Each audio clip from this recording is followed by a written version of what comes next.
शिक्षार्थियों, एक बार पुनः आप सबों का हिंदी संस्कृत एकेडमी में स्वागत है। वादे के अनुसार आज मैं पुनः आप सबों को एक ऐसे टॉपिक पे चर्चा करने के लिए आमंत्रित करता हूं, बुलाता हूं कि आप देखें ये टॉपिक क्या है। मैं आज आप लोगों को संस्कृत व्याकरण का पहला पार्ट, जो सबसे महत्वपूर्ण है व्याकरण में, उसके बारे में बतलाऊंगा। जहां से हमारा व्याकरण शास्त्र निकला, कैसे हमारा व्याकरण आगे बढ़ा, इसके बारे में अगर हम इसको जान लेंगे तो हम बहुत से प्रश्नों का उत्तर अपने आप दे देंगे।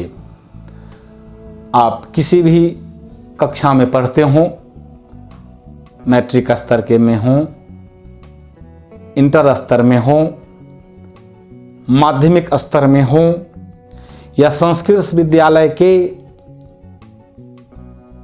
मध्यमा में हो, उपशास्त्री में हो, शास्त्री में हो, इन सबों में इन अध्याय का बहुत महत्वपूर्ण स्थान है।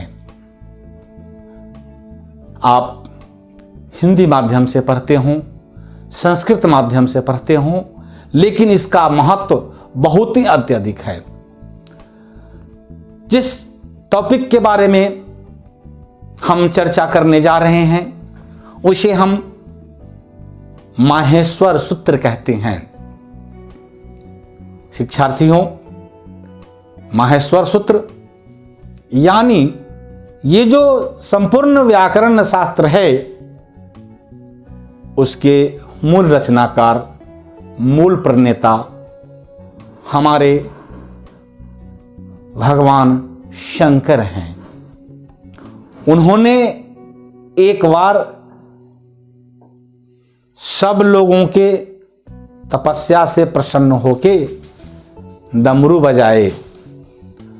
उस डमरू की आवाज से जो बात जिनको समझ में आई वो सब समझ गए। उन्हीं तपस्वियों में हमारे व्याकरण के प्रणेता महर्षि पाणिनि जो तपस्या कर रहे थे, उनको ये व्याकरण शास्त्र का सूत्र मिल गया। हमारे भगवान शंकर ने 14 बार डमरू बजाए और वही 14 बार डमरू की आवाज वो 14 सूत्र बन गया, जिस सूत्र का नाम पड़ा माहेश्वर सूत्र। आप माहेश्वर सूत्र का अवलोकन करें, पुनः इसके बाद आगे मैं बताता हूं जो माहेश्वर सूत्र हैं, जो आप देखें।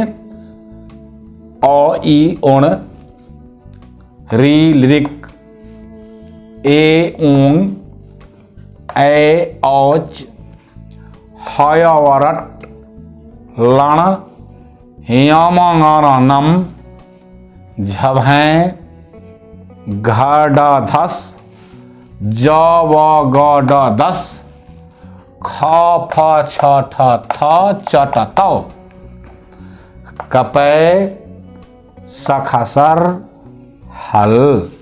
शिक्षार्थियों, आप इन सूत्रों में देख रहे हैं कि इनके प्रत्येक वर्ण वर्ग का अंतिम वर्ण, जैसे अ ई उण का अंतिम वर्ण जो है वो हलंत वर्ण है। आप सबका देख रहे हैं, न क ङ च ट ण म य श श व य र और ल। ये अंतिम वर्ण है जो हलंत वर्ण है। इनमें जब हम प्रत्याहार बनाएंगे तो इन हलंत वर्ण का इत संज्ञा हो जाती है, यानी इनका अंतिम वर्ण हलंत वाला जो है वो इत संज्ञक वर्ण कहलाता है। इत संज्ञक यानी जब इसका प्रत्याहार बनाएंगे तो प्रत्याहार में इसकी गिनती नहीं की जाती है। अब प्रश्न उठता है, जो शिक्षार्थी संस्कृत के माध्यम से पढ़े हों उनको तो प्रत्याहार के बारे में कुछ जानकारी होगी, लेकिन जो शिक्षार्थी हिंदी माध्यम से पढ़े हों उनको प्रत्याहार के बारे में जानकारी नहीं होगी। लेकिन शिक्षार्थियों, मेरा यह विश्वास है आपको भी जानकारी है, लेकिन आप इसके बारे में विस्तार से नहीं जानते हैं। जैसे आप जब परीक्षा देने जाते हैं मैट्रिक स्तर का, तो उसमें आपको 2, 1 या 3 प्रश्न ऐसे पूछे जाते हैं, जैसे सूत्र की व्याख्या करें। कारक सूत्र पढ़े होंगे आप लोग, जिसकी व्याख्या करने के लिए कहता है। तो व्याख्या में क्या पूछता है? सूत्र है अकह सवर्णे दीर्घ। आपको लगभग ज्ञात होगा, यह मेरा विश्वास है। तो अकह सवर्णे दीर्घ का क्या मतलब? अकह सवर्णे दीर्घ यानी अक प्रत्याहार के बाद यदि कोई दूसरा सवर्णी रहे, मतलब समान वर्ण रहे, तो उन दोनों का दीर्घ हो जाता है। अगर हम संधि प्रकरण में इसको पढ़ेंगे तो शिक्षार्थियों, मेरा कहने का मतलब अक प्रत्याहार के बाद, तो अक प्रत्याहार मतलब क्या? तो इसी सूत्र के माध्यम से मैं बताना चाहता हूं कि अक प्रत्याहार कैसे बनेगा। तो अक प्रत्याहार यानी ये जो वर्ण है पहला, उसका पहला वर्ण और ली का अंतिम वर्ण, ये अक प्रत्याहार के वर्ण के अंतर्गत आ जाएंगे। जैसे कौन कौन? अ, ई, उ, री, ली।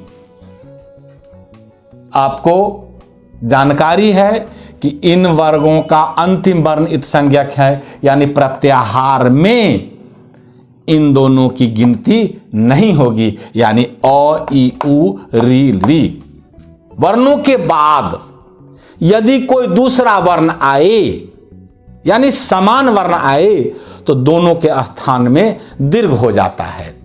जैसे मैं थोड़ा संधि के बारे में बता देता हूं, तो इसका क्या प्रयोजन है इसलिए मैं बताता हूं। जैसे अ के बाद कोई दूसरा वर्ण आए, तो अ जोड़ अ बराबर आ हो जाएगा। ई के बाद समान वर्ण कोई, तो ई जोड़ ई बराबर दीर्घ ई हो जाएगा। उ और उ के दीर्घ उ हो जाएगा। री का री और ली का दीर्घ ली हो जाएगा। यह हम संधि प्रकरण में पढ़ेंगे। तो शिक्षार्थियों, यही प्रत्याहार का महत्व है। जब हम आगे बढ़ेंगे, आपको ध्यातव्य है कि हम लोग अभी वैशिक व्याकरण पढ़ रहे हैं, तो मेरा यह मत है कि ये नहीं जो आपको मैं सीधा बता दूं ये अकह सवर्णे दीर्घ। पहले मैं ये बताना चाहता हूं अकह सवर्णे, अकह क्या, अकह का मतलब क्या होता है, आगे पढ़ेंगे हम लोग, जिसका संधि प्रकरण में भी आवश्यकता पड़ेगी। इको यनची इत्यादि का ज्ञान कैसे होगा, इसलिए मैं आपको यह चैप्टर समझाना चाहता हूं। व्याकरण है, आपको पूर्व से पता है, व्याकरण का मतलब मैथमेटिक्स होता है। जिस तरह मैथमेटिक्स गणित विषय सूत्र पर आधारित है, उसी तरह व्याकरण विषय भी सूत्र पर आधारित है। शिक्षार्थियों, अगर आपको सूत्र का बेसिक ज्ञान नहीं होगा, व्याकरण के नियम का बेसिक ज्ञान नहीं होगा, तो आप व्याकरण में आगे नहीं बढ़ सकते। मेरा अध्यापन का यह उद्देश्य नहीं, मैं ऊपर ऊपर नहीं बतलाना चाहता, इसलिए मैंने आपको यह चीज बतलाने का प्रयास कर रहा हूं। तो इन 14 सूत्रों पे 41 या 42 प्रत्याहार बनते हैं। मैं आपको उसके बारे में भी बतलाऊंगा, ताकि आगे आपको कहीं भी किसी तरह की दिक्कत न हो। शिक्षार्थियों, आप लोगों को हो सकता है किन्हीं लोगों को ये नए चीज लगे, लेकिन कोई नए चीज प्राप्त करने के लिए मेहनत करना ही पड़ता है। आप मेहनत करें, इसका फल आगे आपको बहुत ही सुंदर मिलेगा, ये मेरा विश्वास है। मैं आपसे बार बार आग्रह करता हूं कि जो भी व्याकरण के पढ़ने वाले हों, आप बेसिक पहले ठीक कर लें, जीवन में कहीं भी कठिनाई नहीं होगी। मेरे पढ़ाने का एक ही उद्देश्य है, जो आप लोगों का व्याकरण विषय में बेसिकली ज्ञान इतनी कंप्लीट हो जाए कि आपको कल कहीं भी पीछे मुड़ के नहीं देखना पड़े। कहीं भी कोई सूत्र की व्याख्या करना हो, कहीं भी पत्र लिखना हो, कहीं भी लेख लिखना हो, कोई भी अनुवाद बनाना हो, तो आप बेसिक में रहेंगे तो आपको दिक्कत नहीं होगी। ये मेरा मानना है, क्योंकि मैं बार बार आपको कहता हूं कि आप व्याकरण से अलग हटके कहीं नहीं जा सकते हैं। इसलिए शिक्षार्थियों, आप इसका अध्ययन करें।